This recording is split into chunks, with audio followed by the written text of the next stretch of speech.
ప్రతి ఇంట సంక్షేమం, ప్రతి పథకం ప్రజాపక్షం. కాంగ్రెస్ పార్టీతోనే పేదోడి ఇంట వెలుగులు.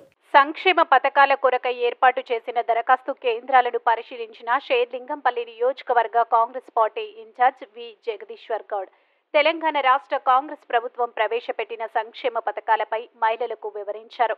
28 డిసెంబర్ 2023 నుండి 6 జనవరి 2024 వరకు ప్రజల నుండి దరఖాస్తుల స్వీకరణ. దరఖాస్తులను అధికారులే ఉచితంగా అందజేస్తారు. ఒక్కరు కూడా ఎవరికి ₹1 ఇవ్వాల్సిన అవసరం లేదని వారు స్పష్టం చేశారు. తెలంగాణ రాష్ట్ర కాంగ్రెస్ ప్రభుత్వం ప్రవేశపెట్టిన సంక్షేమ పథకాలను ప్రజలకు అందేలా ప్రతి ఒక్క కాంగ్రెస్ కార్యకర్త సైనికుడిలాగా పనిచేయాలని, ప్రతి కేంద్రంలో కాంగ్రెస్ కార్యకర్త పర్యవేక్షించాలని పిలుపునిచ్చారు. షేర్లింగంపల్లి నియోజకవర్గ కాంగ్రెస్ పార్టీ ఇన్ఛార్జ్ వి జగదీశ్వర్ గౌడ్ ఈ రోజు షేర్లింగంపల్లి నియోజకవర్గ పరిధిలోని అనేక చోట్ల ఏర్పాటు చేసిన కేంద్రంలోని ఏర్పాట్లను జోనల్ కమిషనర్ శ్రీనివాస్ రెడ్డితో కలిసి పరిశీలించారు. ఈ సందర్భంగా వారు మాట్లాడారు. ఈ కార్యక్రమంలో నియోజకవర్గ నాయకులు, డివిజన్ అధ్యక్షులు, మహిళలు, కార్యకర్తలు తదితరులు పాల్గొన్నారు.